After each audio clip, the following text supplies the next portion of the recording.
அஸ்ஸலாமு அலைக்கும் வரஹ்மத்துல்லாஹி வபரகாத்துஹு. இன்னல் ஹம்தலில்லாஹ் நஹ்மதுஹு வ நஸ்தஈனுஹு வ நஸ்தக்ஃபிருஹு வ நுஅ்மினு பிஹி வ நதவக்கல் அலைஹி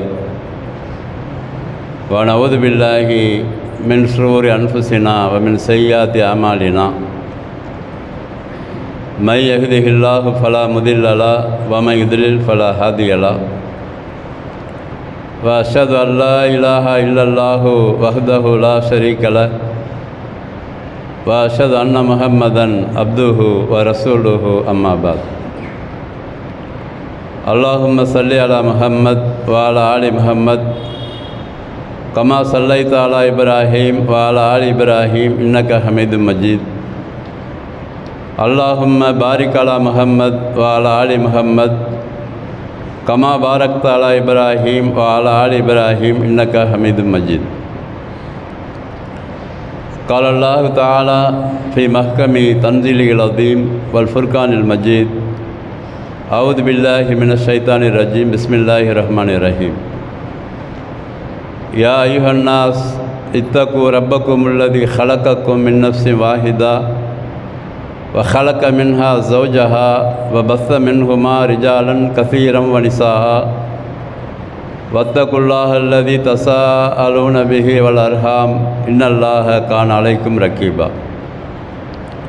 وقال أيضا يا أيها الذين آمنوا اتقوا الله حق تقاته ولا تموتن إلا وأنتم مسلمون. يا أيها الذين آمنوا اتقوا الله وقولوا قولا سديدا يصلح لكم أعمالكم ويغفر لكم ذنوبكم ومن يطع الله ورسوله فقد فاز فوزا عظيما. قال نبينا صلى الله عليه وسلم قل آمنت بالله ثم استقيم. وقال أيضا صلى الله عليه وسلم إن أصدق الحديث كتاب الله وخير الهدي هدي محمد صلى الله عليه وسلم وشر الأمور محدثاتها وكل محدثة بدعة وكل بدعة ضلالة وكل ضلالة في النار. அளவற்ற அருளாளனும் நிகரற்ற அன்புடையனுமாகிய அல்லாஹுவின் பெயர் போற்றி ஆரம்பம் செய்கிறேன். சாந்தியும் சமாதானமும் கருணையும் நம் உயிரினும் மேலான ரசூலுல்லாஹி ஸல்லல்லாஹு அலைஹி வஸல்லம் அவர்கள் மீது ஏற்பட வேண்டும். இன்னும் அவர்களை தங்கள் வாழ்நாளில் அப்படியே பின்பற்றி வாழ்ந்த சஹாபாக்கள் அவர்களுடைய குடும்பத்தார்கள் மீதும் ஏற்பட வேண்டும்.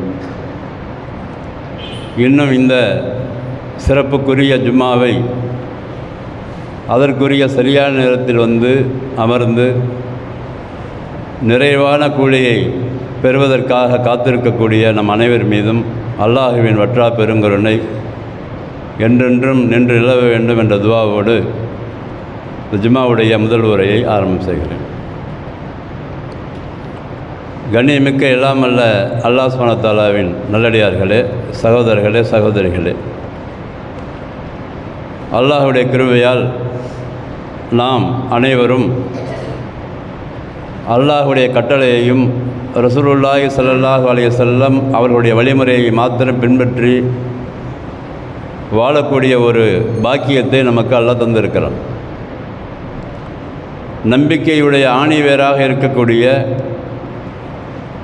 அல்லாஹுவை நம்புதல், மலக்குகளை நம்புதல், வேதங்களை நம்புதல், தூதர்களை நம்புதல், மறுமையை நம்புதல், விதியை நம்புதல், இந்த 6 அம்சங்களையும் முழுமையாக நாம் நம்பி இந்த உலகத்தில் வாழ்ந்து கொண்டிருக்கக்கூடிய ஒரு வாய்ப்பை வல்ல ரஹ்மான் நமக்கு தந்திருக்கிறான்.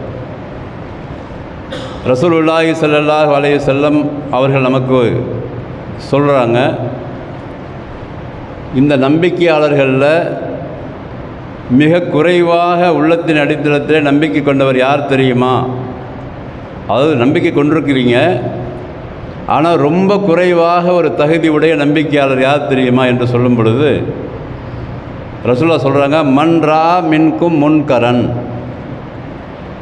மன்ரா மின்கும் முன்கரன், உங்களில் ஒருவர் யார் எங்காவது தீமை நடைபெற கண்டால் ஃபல் யுகையிர் பியதிஹி, அவர் அந்த தீமையை காணும் போதெல்லாம் அவர் கையால் தடுக்க வேண்டும்.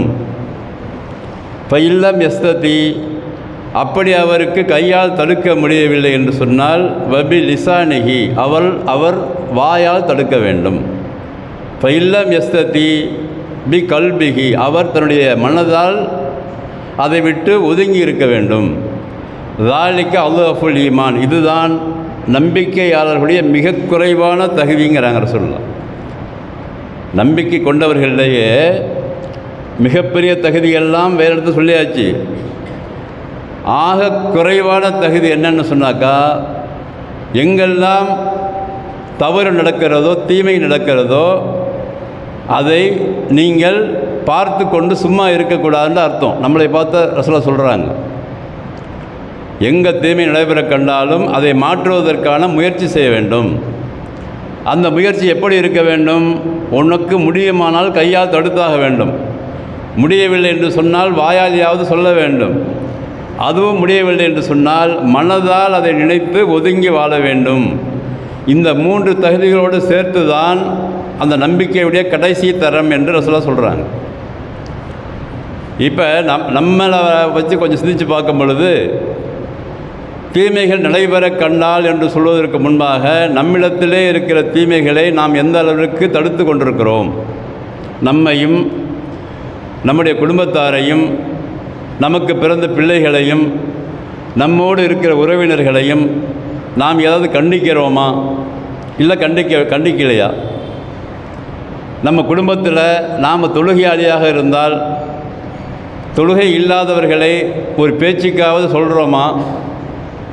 ஏம்மா தொழ மாட்டேங்கிறேன்னு மனைவியையோ, ஏன்பா பள்ளிவாசலுக்கு வர மாட்டேங்கிறேன்னு பிள்ளைகளையோ, நான் மாத்திரம் பள்ளிவாசலுக்கு வரேன்னு நீங்கள் ஏன்பா வர மாட்டேங்கன்னு என்னைக்காச்சும் கேட்டிருக்கிறோமா? அல்லது எழுப்பியாவது விட்டுருக்கிறோமா? அல்லது குறைஞ்சபட்சம் கொஸ்டினாவது கேட்டிருக்கிறோமா என்றெல்லாம் கேட்டு பார்த்து கொள்ள வேண்டும். இதுதான் தீமையுடைய ஆரம்ப கட்டம். நம்மையும் நம் குடும்பத்தினரையும் காப்பாற்ற வேண்டுமானால் முதல்ல மார்க்க அடிப்படையில் நம்மை சுற்றி உள்ளவர்கள் இருக்கிறார்கள் என்று பார்த்து அவர்களை சரி செய்து கொண்டே வர வேண்டும். முதல்ல நாம் என்ன செய்கிறோம்? இதை சொன்னால் அவங்க என்ன நினச்சிக்குவாங்களோ தெரியல. காலையில் எழுப்பி விட்டாக்கா ஸ்கூலு பாடம் பாதிக்குமேன்னு நினைக்கிறோம். இரவு நேரங்களில் எந்தெந்த பாடத்தையே படித்து கொண்டிருப்போம், அதை பற்றி நம்ம தடுக்கிறது கிடையாது. ரோட்டில் நின்று மணிக்கணக்காக பேசிகிட்டு இருப்போம், அதை பற்றி தடுக்கிறது கிடையாது. ஆனால் நாம் நம்பிக்கையாளர்கள் என்று சொல்லிக் கொள்ளுகிறோம். சரி, இது குடும்பம் சம்மந்தப்பட்டது. அடுத்த சமுதாய சம்மந்தப்பட்டது. ஏதாவது தடுக்கிறோமா? நேற்று பாருங்கள், யாரோ ஒருவர்கள் ஏற்பாடு செய்கிற ஒரு மதத்தை உருவாக்கி ஒரு விழாவை கொண்டாடி அதற்காக வீண் விரயம் செய்கிறார்கள். பணத்தை காசை வீண் விரயம் செய்கிறார்கள். அதை அரசாங்கத்தாலும் தடுக்க முடியல, யார் நடந்தாலும் தடுக்க முடியல. எவ்வளவோ விபத்துகள் ஏற்படுது. இன்றைக்கு கூட பேப்பரில் கிட்டத்தட்ட 350க்கு மேற்பட்ட விபத்துகள் நடந்திருக்கிறது என்று கணக்கெடுப்பு சொல்லுகிறது. 4-5 வீடுகள் பற்றி கொண்டு எரிந்திருக்கிறது. ஆனாலும் அந்த காரியத்தை அவர்களால் தடுக்க முடியவில்லை. ஏனென்று சொன்னால் அவர்கள் மக்களுக்காக ஆட்சி நடத்தி அவர்களுக்காக ஒரு கொள்கையை வகுத்து கொண்டு வாழ்கிறார்கள். அதை விட்டுருவோம். நம்ம யார்? அல்லாஹ்வையும் தூதரையும் நம்பி மறுமையை நம்பி நமக்கென்று ஒரு கொள்கையை வைத்து கொண்டு வாழ்கிற கூட்டம் தானே நம்ம. அவங்க தானே இது ஃபுல்லாகவே நம்ம இருக்கிறோம். நம்ம வீட்டு தெருவில் எப்படி அந்த பட்டாசு வெடிக்கிறாங்க, ஒரு பெண்கள் போய் எப்படி பட்டாசு கொடுத்து வெடிக்கிறாங்க நம்ம கேட்டாமல் யாரையாவது?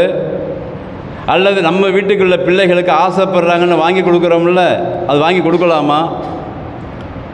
இதெல்லாம் என்ன பெரிய மேட்ரா? இதை போய் ஜும்மாவில் பேசிகிட்டு இருக்கீங்க அப்படின்னு நினைக்கிறீங்களா? இதுதான் பெரிய மேட்ரு.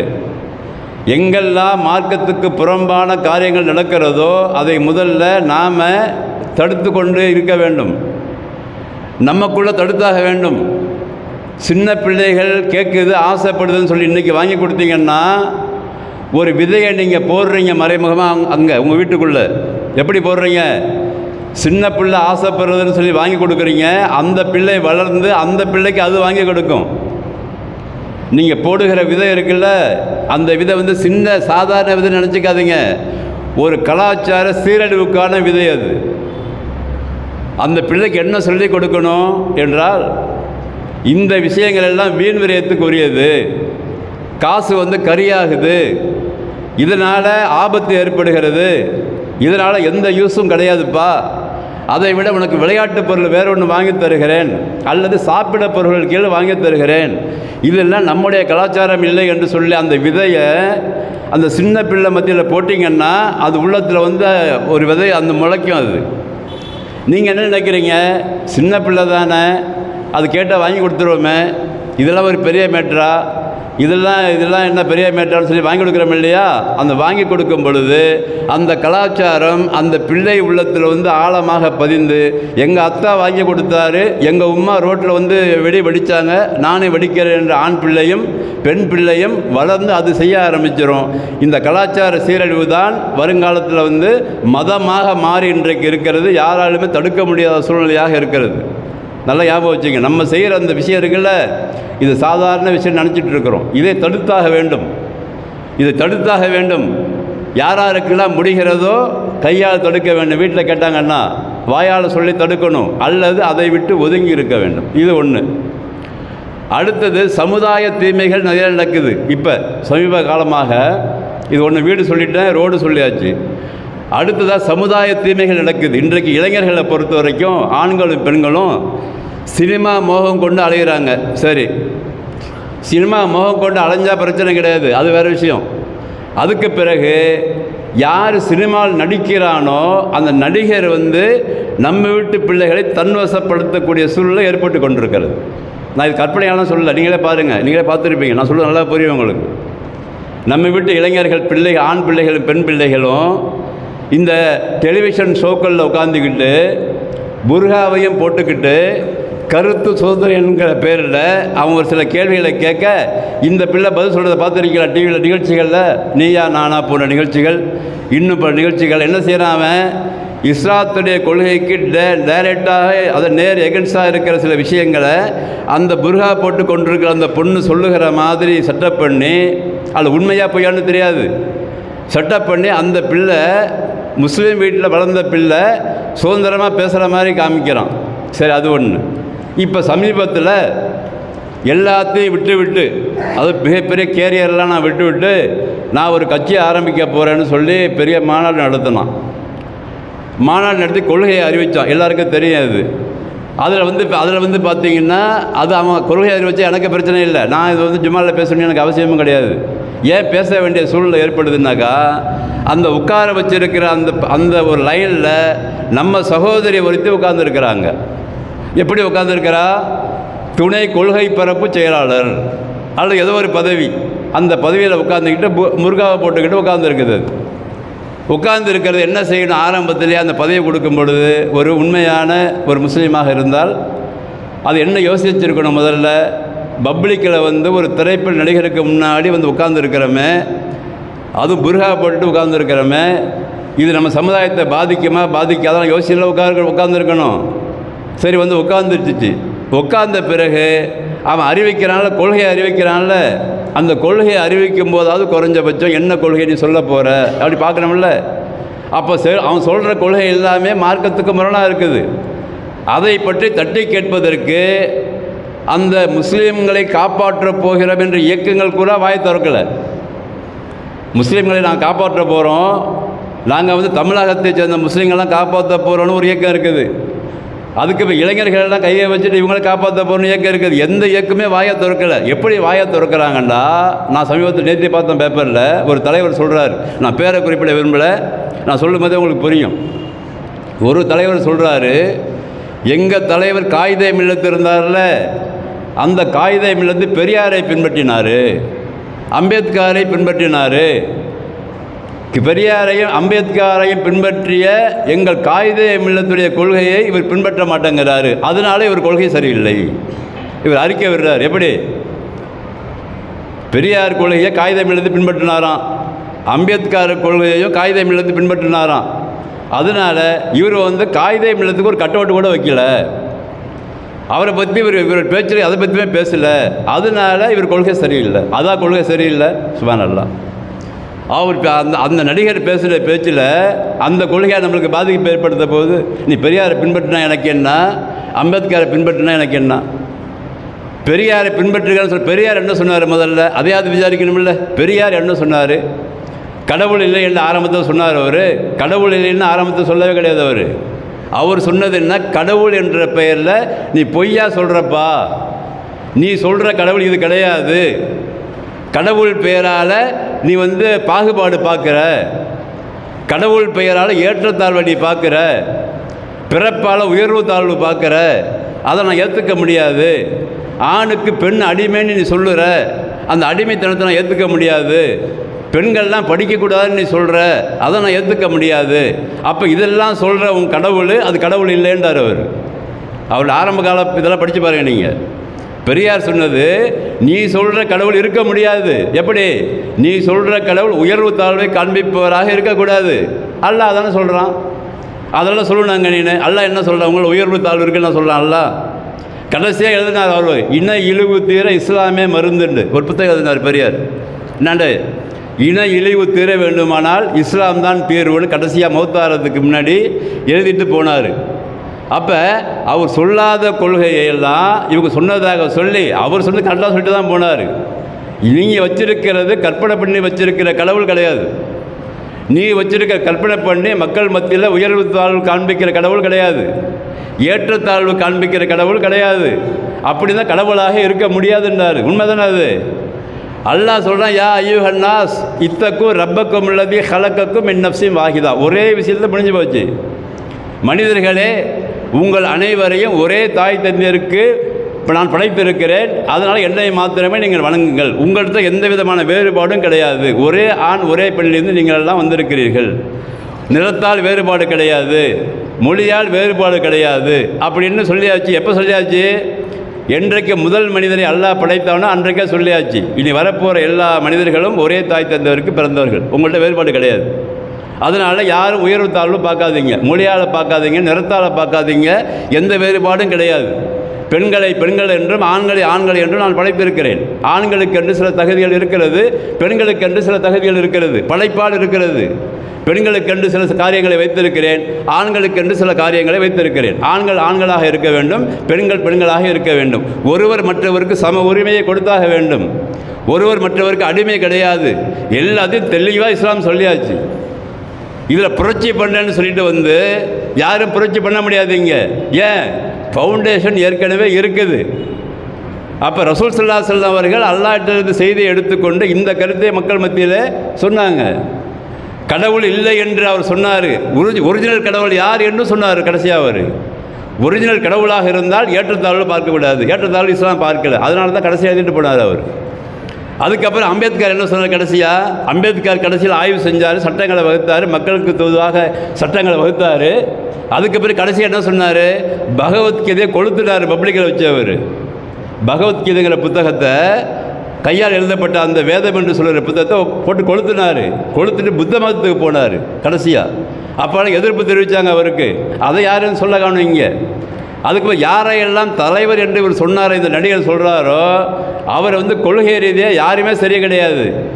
ஆனால் அதற்கு வக்காலத்து வாங்கி கொண்டு இவர்கள் பேசுகிறார்களே தவிர உண்மையிலேயே ஒரு நடிகன் ஒரு மக்களை ஆள்வதற்கு தகுதியானவனா என்று யாரும் விவாதிக்கல. முதல் பாயிண்ட், படத்தில் நடித்து விட்டால் 10 பேரை கேமரா முன்னால் அடித்து நொறுக்கி விட்டால் அவர் ஆள்வதற்கு தகுதி என்று சொல்லி மக்கள் மத்தியிலே பரப்புகிறார்கள். அது வேணும், அவன் எடுத்துக்கிட்டோம். நம்ம வீட்டு பிள்ளைங்க அங்கே போகக்கூடாது. நான் ஏன் இதை பேசுகிறேன்னாக்கா, நம்ம வீட்டு பிள்ளைங்க அல்லாஹ்வையும் தூதரையும் ஏற்றுக்கொண்ட பிள்ளைங்க அந்த கூட்டத்துக்கு போகக்கூடாது. அல்லாஹ்வையும் தூதரை ஏற்றுக்கொண்ட பெண் பிள்ளைகள் அங்கே போகக்கூடாது. அங்கே எவ்வளோ பெரிய பதவிகள் யார் கொடுத்தாலும் போகக்கூடாது. ஏன்னா அரசியல் என்பது இன்றைக்கு முழுக்க முழுக்க மார்க்கத்துக்கு முரணான காரியமாக இருக்கின்ற காரணத்தால் நம்ம அதை போய் டச் பண்ணல. நான் பொதுவாகவே அரசியல் பேசுகிறது கிடையாது, ஆனால் பேச வேண்டிய சூழ்நிலை ஏற்பட்டு போச்சு. பொதுவாகவே நம்ம ஜும்மா மேடைகளில் கட்சியை பற்றியோ கொள்கையை பற்றியெல்லாம் விமர்சிக்கிறது இல்லை. ஒவ்வொருவரும் ஒரு கொள்கையை வைத்து கொண்டு செல்கிறார்கள். அது அவங்க பாட்டுக்கு வேலை செய்யட்டும், நம்ம பாட்டுக்கு வேலை பார்த்து தான் இருக்கிறோம். ஆனால் இதை இப்படியே விட்டு கொண்டு போனால் நம்ம வீட்டு பிள்ளைகள் வருங்காலத்தில் ஏன்னா தரிகட்டு போய் விடுவார்கள் என்ற பயத்தின் காரணமாக இங்கே சொல்ல வேண்டிய சூழ்நிலை ஏற்பட்டிருக்கு. வேற ஒன்றும் கிடையாது. ஏன்? இதன் பக்கம் இளைஞர்கள் அதிகமாக செல்லுகிறார்கள். படத்தை பார்த்துவிட்டு அவர்கள் பின்னால் போகின்ற சூழ்நிலை ஏற்படுகிறது. காரணம் என்ன? இங்கே எஜுகேஷன் அவர்களுக்கு இல்லை. அல்லாஹ் என்றால் யாருன்னா அவங்களுக்கு சொல்லிக் கொடுக்கப்படல. ரசூல்னா யாருன்னு சொல்லிக் கொடுக்கப்படல. உலக வாழ்க்கை என்னன்னா சொல்லிக் கொடுக்கப்படல. யாரை பின்பற்ற வேண்டும் என்று சொல்லிக் கொடுக்கப்படல. ஒரு சமுதாய தலைவர் சொல்கிறாரு, பெரியாரை பின்பற்றிய அம்பேத்கரை பின்பற்றிய எங்களுடைய காயிதே மில்லத்தை பின்பற்றாத காரணத்தினால் நான் பின்பற்ற மாட்டேன் என்று தெளிவாக சொல்ல. ப்ரொஃபஸர் வேறு அவர் சொல்கிறதுக்கு வாயில்லை. எங்கள் இஸ்லாத்தை யாரும் பின்பற்ற மாட்டேங்கிறான், அதனால் நான் வந்து இவனை பின்பற்ற மாட்டேன்னு சொல்லலை. அல்லது குறிப்பிட்ட ரசூல் ஸல்லல்லாஹு அலைஹி வஸல்லம் கொள்கை தான் இதுதான் என்று சொல்லலை. மக்கள் மத்தியில் சொல்லணும்ல. இவர் சொல்கிற கொள்கை எல்லாம் சரியில்லை. இஸ்லாம் வந்து ஏற்றத்தாழ்வெல்லாம் பார்க்கல. ஒரே தாய் தந்தையருக்கு பிறந்தவர் தான் சொல்லுது. இந்த வரைக்கும் குர்ஆனில் வசனம். நாங்கள் அப்படி தான் நடைமுறைப்படுத்திகிட்டு இருக்கோம். எங்கள்கிட்ட ஒரு ஆள் வந்து இன்றைக்கி வந்து லா இலாஹா இல்லல்லாஹ் முஹம்மது ரசூலுல்லாஹ் சொல்லிட்டாங்கன்னா கட்டி பிடிச்சிக்கிறோம். ஜாதியை ஒழித்து விட்டோம். நாங்கள் ஜாதியை ஒழித்த மார்க்கம் நாங்கள் தான். அதனால் எங்கள்கிட்ட எந்த வேறுபாடும் கிடையாதப்பா. நீ வேணால் இங்கே வேணும் சொல்லணுமா சொல்ல வேணும் அறிக்கை வேணுமில்ல.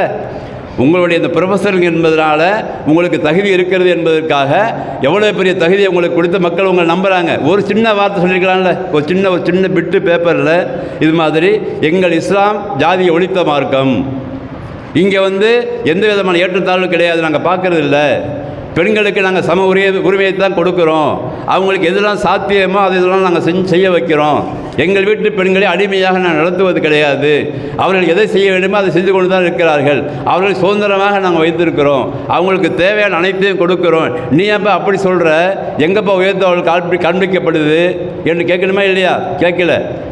எதை கேட்கணுமோ அதை கேட்காம, எதை கேட்க வேணாமோ அதை அறிக்கையாக விட்டு, அதனால் நாங்கள் இவங்களை பின்பற்ற மாட்டோம் அப்படின்னு சொல்லி எல்லோரும் பேசுகிற சூழ்நிலை.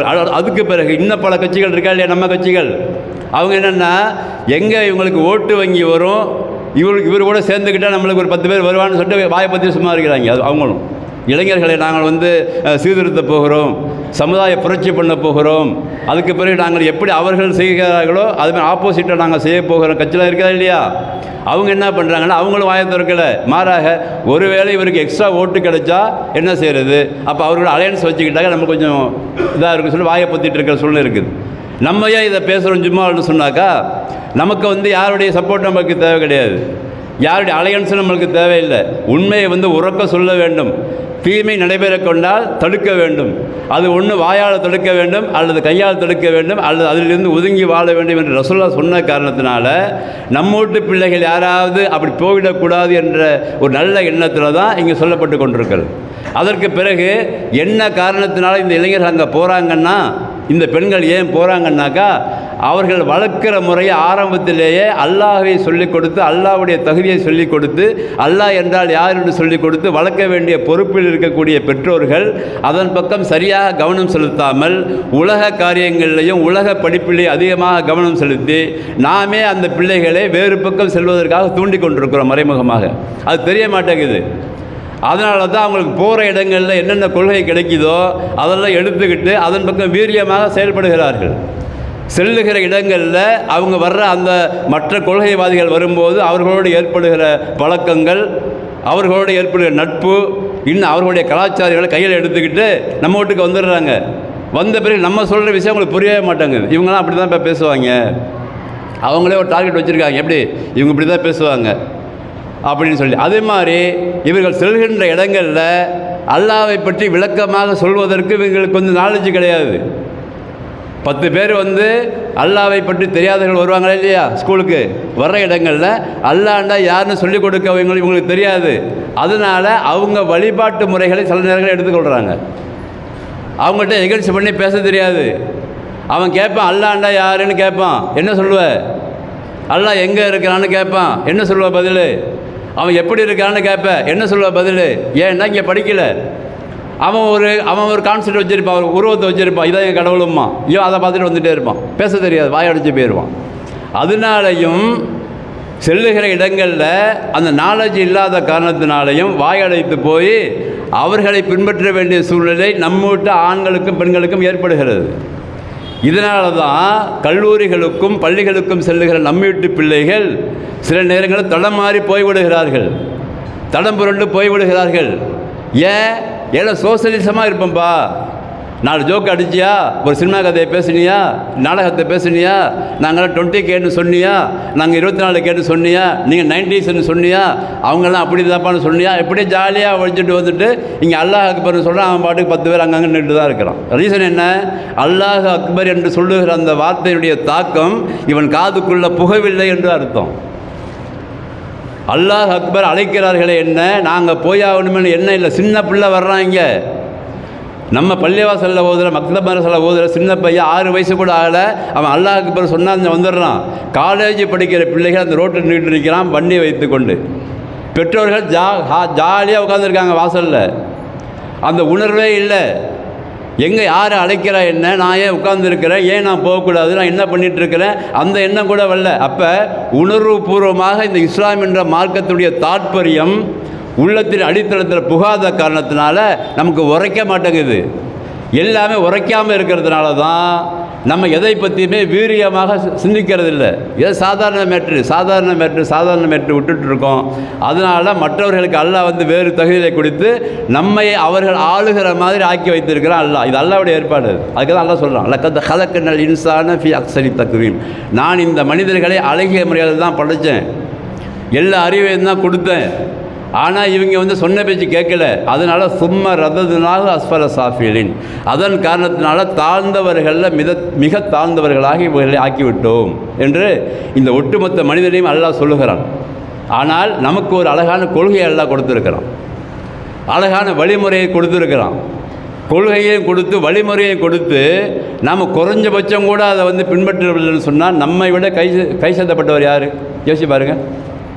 அவன் இருக்கிறான்னா அவன் அப்படி தான் இருப்பான், அது வேறு விஷயம். ஏன்னா அவனுக்கு ஒன்றுமே தெரியாதுல்ல. அவனுக்கு அல்லாண்ட யாரும் தெரியுமா? அவன் ஏதாவது ஒன்று கற்பனை பண்ணி வச்சு அல்லாண்டுருவான், கடவுளும்மா. நம்ம சொல்ல முடியுமா? அவன் ஏதாவது கொள்கையை வகுத்துக்கிட்டு இதான் கொள்கைம்மா, இதனால் வாழ போகிறோம்மா, நம்ம வாழ முடியுமா? அப்போ நமக்குன்னு ஒரு ப்ரொசீஜர் இருக்கா இல்லையா? அந்த ப்ரொசீஜர் அந்த ப்ரொசீஜருக்காக நம்முடைய முன்னோர்கள் கஷ்டப்பட்டுருக்கிறாங்க. சும்மாலாம் வரல. நம்மளுக்கு ஒன்றும் இது நமக்கு ஒன்றும் சும்மாலாம் வர கிடையாது. அன்றைக்கு அந்த ரசூல் ஸல்லல்லாஹு அலைஹி வஸல்லம் அவர்கள், சஹாபாக்கள், தாபீன்கள், தபவு தாபீன்கள், மார்க்கத்திற்காக பாடுபட்ட நல்ல அறிஞர் பெருமக்கள்லாம் வாயை மூடிட்டு சும்மா உட்கார்ந்தாங்கன்னா இது மாதிரி நமக்கு இஸ்லாம் வந்திருக்காது. அவர்கள் எல்லாம் அங்கு எந்த விதமான பிரதிபலனையும் எதிர்பார்க்காமல் அந்த தீமையை தடுத்தாங்க. எந்த பிரதிபலனையும் எதிர்பார்க்கல. அவங்கெல்லாம் உலகத்து பிரதிபலன் எதுவுமே எதிர்பார்க்கல. சொத்து கிடைக்கும், சுகம் கிடைக்கும், எனக்கு பதவி கிடைக்கும், பட்டம் கிடைக்கும், 4 பேர் என்னை பெரிய ஆளாக தூக்கி வச்சுருப்பான், அல்லது அங்கே போய் நான் உட்காந்துட்டு ஏசி ரூமில் உட்காந்துருப்பேன், ஏசி காரில் நான் போவேன், அப்படிலாம் அவங்க நினைக்கல. ஒரு கொள்கையை அவங்க ஏற்றுக்கொண்டாங்க, அதற்காக உயிரை கொடுத்தார்கள், அதற்காக பொருளாதாரத்தை இழந்தார்கள், அதற்காக குடும்பத்தையும் எல்லாவற்றையும் இழந்தார்கள், சொல்ல ஒன்றா துயரத்தை அடைந்தார்கள். ஏன்? எடுத்துக்கொண்ட கொள்கை கரெக்டாக இருக்குன்னு நம்பினாங்க. முதல்ல நாங்கள் வழிகேட்டில் தான் இருந்தோம், ஆனால் ஏற்றுக்கொண்ட கொள்கை எப்படி, சொன்ன செய்தி எப்படி, அது கரெக்டாக இருக்குது. அந்த செய்தி கரெக்டாக இருக்கும்போது அதுக்கு மாற்றமாக யாராக இருந்தாலும் எதிர்த்தாங்க. அதுதான் நான் குர்ஆனில் படிக்கிறோம். ஃபிரௌன் மூசா அலைஹிஸ்ஸலாம் எதிர்க்கணும் என்ன அவசியம் இருக்குது? அதுவே ஃபிரௌனுடைய மனைவி அவங்கள்ட்ட ஜாலா அடிச்சுட்டு போக வேண்டியது தானே. எத்தனை நபிமார்கள் வந்தாங்க, அவங்க என்ன சொன்னாங்க, ஏன் எதிர்த்தாங்க? காரணம் என்ன? கொண்ட கொள்கை சரியாக இருக்குது, சொன்ன கொள்கை அல்லாஹ் சொன்ன விஷயம் கரெக்டாக எனக்கு இருக்குது, அதனால் எந்த இழப்புகள் இந்த உலகத்தில் ஏற்பட்டாலும் எனக்கு பிரச்சனை கிடையாது. அன்றைக்கு ஒரு நிமிஷத்தில் நம்ம குர்ஆனில் படிக்கிறோம், மூசா அலைஹிஸ்ஸலாம் அவர்கள் காலத்தில் அந்த சிகர் செய்யக்கூடிய அந்த சூனியக்காரர்கள் அழைத்து ஃபிரௌன் கொண்டு கிரவுண்டில் விடுறான். கிரவுண்டில் விடும் பொழுது அவங்க அது வரைக்கும் நம்பிக்கையே கொள்ளலை. அல்லாஹ்னா யாருன்னு தெரியாது அவங்களுக்கு. மூசா அலைஹிஸ்ஸலாம் செய்த அந்த காரியத்தை பார்த்துவிட்டு கண்டிப்பாக இது கண்கட்டி வித்த கிடையாது, இது உண்மையிலேயே அல்லாஹ் என்று ஒருத்தன் இருக்கிறான், அவன் தான் இந்த மூசா அலைஹிஸ்ஸலாம் அவர்களுக்கு இந்த அருளை புரிந்திருக்கிறான், இந்த விஷயத்தை நம்ம செய்ய முடியாதுன்னு சொல்லிட்டு அந்த நேரத்தில் அவங்க ஈமான் கொள்கிறாங்க அந்த சூனியக்காரர்கள். அதுக்கப்புறம் அந்த ஃபிரௌன் சொல்கிறான் அவங்கள்ட்ட, என்ன சொல்கிறான், நீ என்ன கேட்காமே ஈமான் கொண்டுட்ட. இதெல்லாம் குர்ஆன் சொல்கிற ஒரு சாராம்சத்தை சொல்கிறேன் உங்களுக்கு. என்ன கேட்காமே ஈமான் கொண்டுட்டீங்க, நான் தான் உங்களை கூப்பிட்டு வந்தேன், என்ன கேட்காமே நம்பிக்கை கொண்டுட்ட, அதனால் நீ இப்போ மாற்றி சொல்கிற, நீ மூசா அலைஹிஸ்ஸலாம் அவருக்கு நீங்கள் எல்லாம் சேர்ந்து சப்போர்ட் பண்ணுறீங்க, மூசா அலைஹிஸ்ஸலாம் தான் உங்களை எல்லோரும் கூப்பிட்டு வந்திருக்கிறான், அதனால் நான் என்ன பண்ண போகிறேன், இப்போ உங்கள் 2 பேரையும் உங்கள் எல்லாரையும் சேர்த்து கையையும் காலையும் வெட்ட போகிறேன், 2 காலையும் வெட்ட போகிறேன், 2 கையையும் வெட்ட போகிறேன், அதற்கு பிறகு கழுகு மரம் என்று சொல்லுவார் அந்த காலத்தில், அந்த கழுகு மரத்தில் ஏற்ற போகிறோன்னு அவர் சொல்லிட்டான். அந்த ஆளுங்க சொல்லிட்டாங்க, அந்த சூனியக்காரன், என்னது யோ நீ எது வேணாலும் செய், நான் இன்னைய தேதி வரைக்கும் நான் நம்பிக்கை இல்லாமல் இருந்தேன், ஆனால் மூசாவை பார்த்த பிறகு அலைஹிஸ்ஸலாம் அவர்களை பார்த்த பொழுது கண்டிப்பாக அல்லாஹ் ஒருவன் இருக்கிறான் என்று நம்பிக்கை கொண்ட பிறகு நீ என்ன எது வேணாலும் செஞ்சிக்க, 2 காலை வெட்டுவியா வெட்டு, 2 கையை வெட்டுவியா வெட்டு, என்ன எது வேணாலும் செய், ஆனால் இங்கே இருக்கிறது ஒரு உயிர் தான், என்ன சித்திரவதை பண்ணாலும் அல்லாஹ் ஒருத்தர் இருக்கிறாங்கிறத இந்த மூசா அலைஹிஸ்ஸலாம் செய்து காட்டி இந்த ஒரு விஷயங்களுக்கு விளங்குது சொல்லி நம்பிக்கை கொண்டாங்கள்ல, அதை அல்லாஹ் குர்ஆன்ல சிலாகத்து சொல்கிறான். இப்போ தான்ப்பா வந்தாங்க, அவங்க செகண்டு தான் ஆகுது, ஒரு செகண்டு கூட ஆகலை, இப்போ தான் பார்த்தாங்க மூசா அலைஹிஸ்ஸலாம் அவர்களை, அவங்க செஞ்ச காரியத்தை பார்த்தாங்க, இப்போ தான் நம்பிக்கை கொண்டாங்க. நம்பிக்கை கொண்ட பிறகு அவங்க உள்ளத்தில் ஆழமாக அந்த கருத்து பதிஞ்சிருச்சு. அப்போ அல்லாஹ்வுக்காக எதையும் தியாகம் பண்ணுவேன் என்ற உணர்ச்சி வந்துச்சுல்ல, இதான்ப்பா உங்களுக்கெல்லாம் உதாரணங்கிறான் அல்லாஹ் குர்ஆன்ல. இது மாதிரி நம்பிக்கை கொண்டுமாங்கிறான். ஃபிரௌனுடைய மனைவியை பார்த்து சொல்கிறான், தரபல்லாஹு மசல் இல்லதீன ஆமனு இம்ராத்த ஃபிரௌனுங்கிறான். ஃபிரௌனுடைய மனைவி தான்ப்பா உங்களுக்கு உதாரணம். அந்த ராஜ பரம்பரையில் இருக்கிற அந்த மனைவிக்கு என்ன குறைச்ச? சாப்பாட்டு குறைச்சலா, ட்ரெஸ்ஸு குறைச்சலா, அல்லது வேலைக்காரர்கள் குறைச்சலா? என்ன குறைச்சா உங்களுக்கு? பெரிய நகைகள் வேணுமா? என்ன வேணும் உங்களுக்கு? எல்லாமே கிடைக்கும். ஆனால் நீ சொல்கிற கொள்கை தப்புன்னாங்க. அங்கே நீ சொல்கிற கொள்கை தப்பு, மூசா அலைஹிஸ்ஸலாம் சொல்கிற கொள்கை சரி. ஏன்? இறைவன் மிகப்பெரியவன், அவனை போன்று யாரும் கிடையாது, அவனை இந்த உலகத்தில் பார்க்க முடியாது, மறுமைகள் தான் பார்க்க முடியும். நீ பார்க்கின்ற அளவுக்கு சாதாரண ஆள் கிடையாது, அவனை கற்பனை செய்ய முடியாது. நீயா கற்பனை பண்ணுற எல்லாமே போலி, நீ கடவுள் கிடையாது, நீ கடவுள்னு சொல்கிற உனக்கு அந்த லாய்க்கு கிடையாதுன்னு கொண்டு அந்த கணவனையே எதிர்க்கிறாங்க. அதனால் அல்லாஹ்ட்ட துவா செய்கிறாங்க. அவங்க செஞ்ச துவாவை அல்லாஹ் சொல்லிவிட்டு இந்த துவா செஞ்சாங்கள்ல ஃபிரௌனுடைய மனைவி, அவங்க தான்ப்பா உலகத்தில் வாழ்கிற நம்பிக்கையாளர்களுக்கெல்லாம் உதாரணம் என்று சொன்னான். ஏன் சொன்னான் அல்லாஹ்?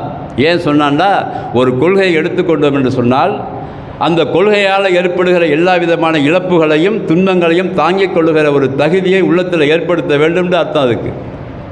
ஏன் இந்த மாதிரி அந்த குர்ஆனையும் படிக்கல, ஒன்று இந்த மாதிரி குர்ஆனையும் படிக்கலையா, அது ஒரு பிரச்சனை. இப்போ பிரச்சனை மேலே பிரச்சனை பிரச்சனைகள்லாம் தலைக்கு மேலே ஏறி இன்றைக்கி எதெல்லாம் அவனுக்கு ஷோவாப்படுதோ அதன் பக்கம் ஓடுகிற கூட்டமாக மக்கள் இருக்கிறாங்க.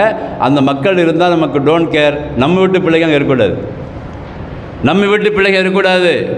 அல்லாஹ்வையும் தூதரையும் பின்பற்றி விட்டோம்னு சொல்லிட்டோம்ல, அல்லாஹ் தான் வணக்கத்திற்கு தகுதியானு சொன்னமா இல்லையா? ரசூல் ஸல்லல்லாஹு அலைஹி வஸல்லம் அவர்கள் தான் அல்லாஹ்வுடைய தூதர் இறுதி சொன்னமில்ல, அவங்களோட வழிதானே எங்களுக்கு சொன்னமில்ல. அப்போ சொல்லிவிட்டோம் என்று சொன்னால் அதற்கு தகுந்தவாறு குறைஞ்சபட்சம் நம்ம நடக்கிறதுக்கு முயற்சி பண்ணணும், அல்லது அதன் பக்கம் விடாமல் பாதுகாத்து கொண்டே இருக்கணும். நான் சொல்லிட்டேன், எங்கே வேணாலும் போகட்டும், அது என்ன கொள்கை? அது யாரை வேணாலும் பின்பற்றட்டும், அது என்ன கொள்கை? அது எங்கே வேணாலும் போட்ட காலேஜ் அவன் படிச்சுட்டு வந்தால் போதும், அப்படி அது கொள்கையா? நம்மளுக்கு காலேஜ் படிக்கிறது மட்டும் நம்ம கொள்கையாது? என் வீட்டு பிள்ளை டாக்டர் ஆகுது மட்டுமே என் கொள்கை, என் வீட்டு பிள்ளை இன்ஜினியர் ஆகுது மட்டுமே என் கொள்கை கிடையாது. இன்ஜினியர் ஆக வேண்டும், அல்லாஹ்வை தெரிந்திருக்க வேண்டும், ரசூலை தெரிந்திருக்க வேண்டும், இன்ஜினியராக இருக்க வேண்டும், 5 வேளை தொழ வேண்டும், இன்ஜினியராக இருக்க வேண்டும், உலகத்தை விளங்க வேண்டும், டாக்டராக இருக்க வேண்டும், உலகத்தை விளங்கி மறுமை கொண்டு, அந்த கல்வி தான் நமக்கு தேவை. அந்த கல்வி வேண்டாம் என்று சொல்லவில்லை, அந்த கல்வியை சரியாக பயன்படுத்த வேண்டுமானால் இந்த அடிப்படை கொள்கை நமக்கு இருக்க வேண்டும். இந்த அடிப்படை கொள்கைக்கு யாரெல்லாம் எதிரியாக இருக்கிறார்களோ அவர்களை மூர்க்கத்தனமாக எதிர்க்கின்ற துணிச்சல் நம்ம வீட்டு பிள்ளைகளுக்கு வர வேண்டும், நம்ம வீட்டு இளைஞர்களுக்கு வர வேண்டும். நம்ம வீட்டு பையன்கள் 20 வயசு பையனுக்கு இது வரணும், நம்ம வீட்டு பெண் பிள்ளைகளுக்கு இது வந்தாக வேண்டும். அதற்கான கல்வியை கொடுத்தால் தான் வழிகேடர்கள் வந்து கொண்டே இருந்து புது புது கொள்கையை மக்கள் மத்தியிலே பரப்பி அதன் பக்கம் அழைத்து கொண்டே இருப்பார்கள். அவர்கள் போகிறவர்களெல்லாம் போகட்டும், நம் வீட்டு பிள்ளைகள் போகாமல் இருக்க வேண்டுமானால் இந்த ஒரு விஷயம் அவங்களுக்கு தெரிஞ்சாக வேண்டும். அதை பெற்றோர்கள் தயவு செய்து நீங்கள் சொல்லியாக வேண்டும். உங்கள்கிட்ட இபாதத்து இல்லைன்னா கூட பிரச்சனை இல்லை, ஒரு பேச்சுக்கு சொல்கிறேன், உங்கள்கிட்ட இபாதத்து இல்லை, எங்கேயா நீங்கள் தொழுதுக்கீங்க, நீங்கள் அனுப்புகிற உங்கள் வீட்டு பிள்ளைகள் இருக்காங்கல்ல, வழிகேட்டில் இருக்கிறாங்க இன்றைக்கு அதிகமாக பேர்கள். பெண் பிள்ளைகள் நீங்கள் படிக்க போகிறோன்னு காலேஜுக்கு அனுப்புகிறீங்க, செல்கிற இடங்களில் வேறு கொள்கையை கொண்டு வீட்டுக்கு வர்றாங்க. அவங்களுடைய பேச்சுகளில் நடைகளில் அதெல்லாம் கவனித்து பாருங்கள். இங்கே தான் புர்கா போட்டு அங்கே போகிறாங்க, அங்கே போய் என்னென்ன பண்ணுறாங்கிறது நம்மள்ட்ட ரிப்போர்ட்டாக வருது.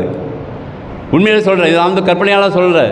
நீங்கள் அனுப்புகிற உங்கள் வீட்டு பெண்கள், உங்கள் வீட்டு ஆண் பிள்ளைகள்லாம் என்ன செய்கிறாங்கன்னு கண்காணிங்க. நீங்கள் ஒரு கொள்கையை வைத்துக்கொண்டு அவர்களை வளர்க்காதீங்க. வளர்த்தீங்கன்னா ஒரு கட்டத்தில் சினிமா நடிகர் பின்னாடியும், கொள்கை இல்லாதவன் பின்னாடியும், ஓட்டு பொறுக்கிகள் மத்தியிலையும், எவெல்லாம் உலகத்தை காட்டி ஆசை காட்டுறான் அவன் பக்கத்துலேயும் நம்ம வீட்டு பிள்ளைகள் அலைந்து கொண்டிருப்பார்கள். அதனால தான் அந்த ஸ்டேஜில் நம்ம வீட்டு பொம்பளை போய் உட்காந்துருக்குறாங்க. இல்லை உட்கார மாட்டேன், கண்டிப்பாக உட்கார.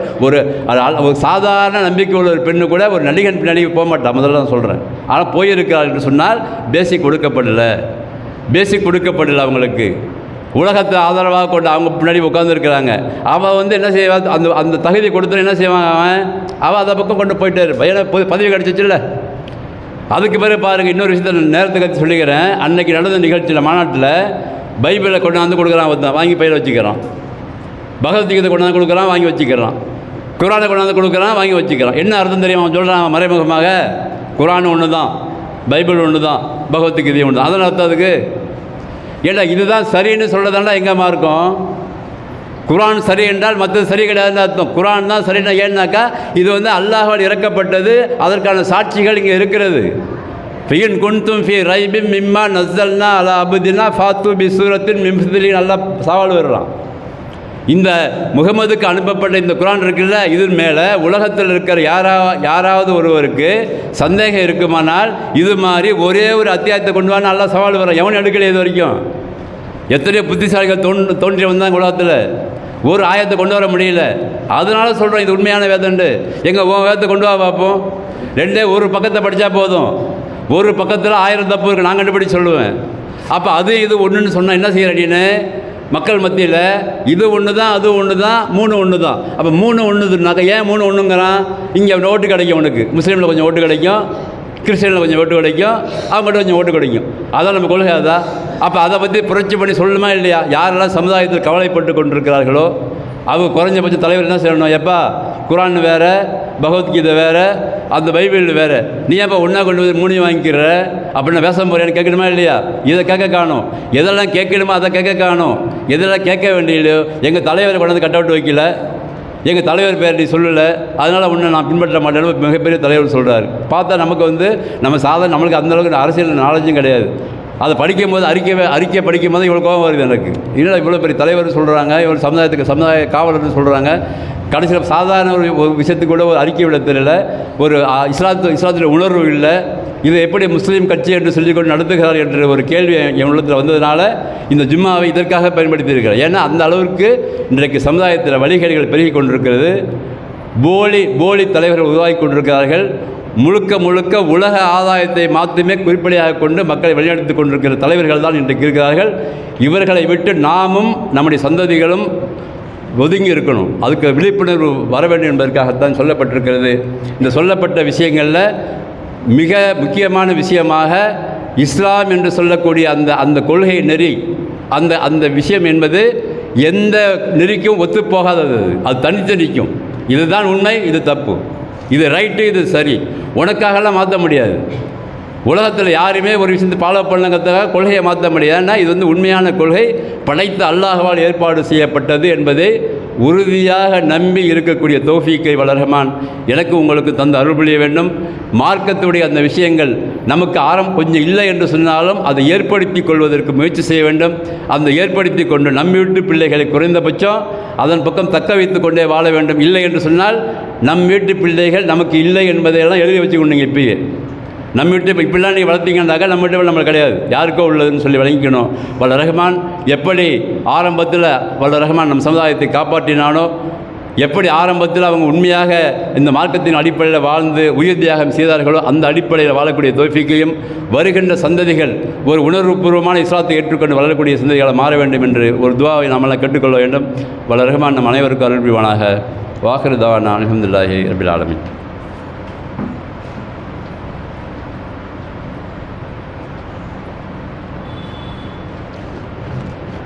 அல்ஹம்துலில்லாஹி ரப்பில் ஆலமீன் வல் ஆகிபத்துல் முத்தகீன் வஸ்ஸலாத்து வஸ்ஸலாமு அலா ரசூலில்லாஹி ஸல்லல்லாஹு அலைஹி வஸல்லம் வ ஆலிஹி வ ஸஹ்பிஹி அஜ்மஈன். அம்மா பஅத். என்னுடைய முதல் உரையில் சமகாலத்தில் ஏற்படுகிற மார்க்கத்துக்கு முரணான காரியங்களை கண்டிக்கும் விதமாக சில விஷயங்கள் நான் சொல்லியிருக்கிறேன். இதை கேட்ட சில சகோதரர்கள் நான் பேசிய விஷயத்தில் ஏதாவது கருத்து முரண்பாடுகளோ நீங்கள் சொன்னது சரியில்லை என்று யாராக்காவது அப்படி ஒரு எண்ணம் இருந்தால் என்னை தனிமையில் சந்திக்கலாம். பள்ளிவாசலில் தான் நம்ம எப்பவுமே இருப்போம். இன்ஷா அல்லாஹ் சந்தித்து நீங்கள் தெளிவுபட்டுக் கொள்ளலாம். ஏன்னு எங்கள் தலைவரை இது மாதிரி சொல்லிவிட்டார், நாங்கள் ஒரு தலைவர் பின்னால் சென்று கொண்டிருக்கிறோம், ஆனால் இவர் ஜும்மாவில் எங்கள் தலைவருக்கு எதிராக பேசியிருக்கிறார் என்ற எண்ணம் உங்களுக்கு தோன்றலாம், அல்லது தோன்றாமல் இருக்கலாம். நானாக கற்பனை பண்ணிக்கிறேன்.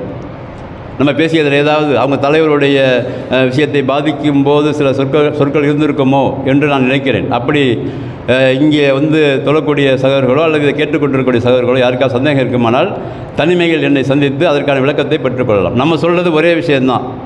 நாம் வாழ்கிறது முழுக்க அல்லாஹ்வுக்காகவும் தூதருக்காக மாத்திரம்தான். அல்லாஹ் சொன்னது தான் கட்டளை, ரசூலுல்லாஹ் நடைமுறைப்படுத்தது தான் வாழ்க்கை.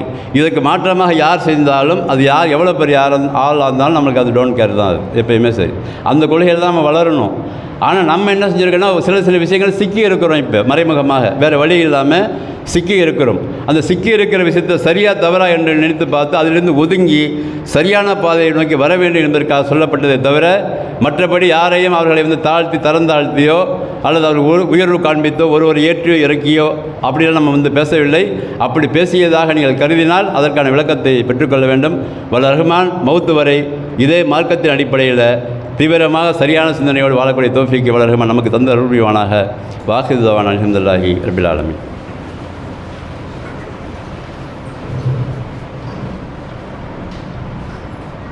அல்லாஹு அக்பர், அல்லாஹு அக்பர். அஷ்ஹது அல்லா இலாஹா இல்லல்லாஹ், அஷ்ஹது அன்ன முஹம்மதர்